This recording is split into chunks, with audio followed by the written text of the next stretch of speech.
आप जानते हैं, हम अक्सर अपने आसपास की चीजों को साफ सुथरा रखने की बात करते हैं, लेकिन हम अपनी आंतरिक दुनिया की स्थिति के बारे में कितनी बार सोचते हैं। अंदर की गंदगी से मेरा मतलब है वह सारी मानसिक और भावनात्मक अव्यवस्था जो हम समय के साथ जमा करते हैं। ये वह नकारात्मकता, तनाव, चिंता है जिसे हम अक्सर बिना एहसास के अपने साथ लेकर चलते हैं। यह आंतरिक गंदगी हमें बोझिल बना सकती है, जिससे हमारे लिए अपनी जिंदगी पूरी तरह जीना मुश्किल हो जाता है। मानसिक और भावनात्मक अव्यवस्था कई रूप ले सकती है। यह आपके दिमाग में बैठी वह आवाज हो सकती है जो हमेशा आपकी आलोचना करती रहती है, या वे परेशान करने वाली चिंताएं जो आपको रातों में जगाए रखती है। हो सकता है कि ये पिछले रिश्तों या अनुभवों का भावनात्मक बोझ हो जो अभी भी बना हुआ है। चाहे जो भी हो, ये रोजमर्रा की जिंदगी को संघर्ष जैसा बना सकता है। हम अटके हुए महसूस कर सकते हैं,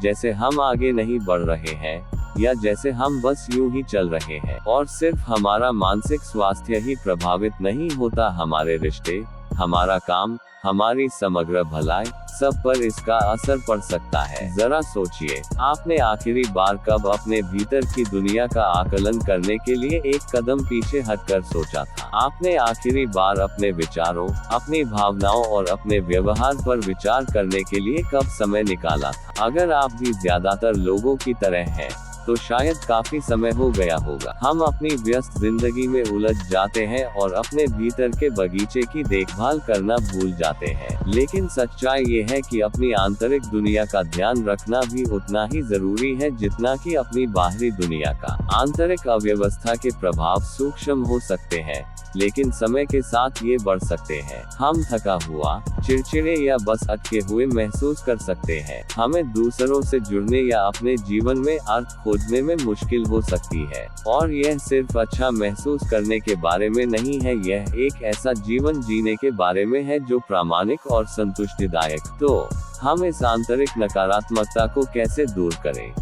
एक शक्तिशाली तकनीक है माइंडफुलनेस। वर्तमान में ज्यादा मौजूद रहकर हम बिना किसी निर्णय के अपने विचारों और भावनाओं का अवलोकन करना शुरू कर सकते हैं। हम उन पैटर्न और आदतों को पहचानना शुरू कर सकते हैं जो हमें पीछे धकेल रही हैं। आत्मचिंतन एक और महत्वपूर्ण साधन है खुद से कठिन सवाल पूछने, अपनी प्रेरणाओं और इच्छाओं का पता लगाने के लिए समय निकालना। और फिर ध्यान, डायरी लिखना और अन्य अभ्यास है जो हमें आंतरिक शांति की बेहतर समझ विकसित करने में मदद कर सकते हैं। जितना ज्यादा हम माइंडफुलनेस और आत्मचिंतन का अभ्यास करते हैं, उतना ही हम अपनी आंतरिक दुनिया को स्पष्टता से देखने लगते हैं। हमें एहसास होने लगता है कि हमारे पास अपने विचारों, अपनी भावनाओं और अपने व्यवहारों को चुनने की शक्ति है। हम यह समझने लगते हैं कि हमें अपनी आंतरिक नकारात्मकता से नियंत्रित होने की जरूरत नहीं है, और यह वास्तव में एक मुक्तिदायक एहसास है।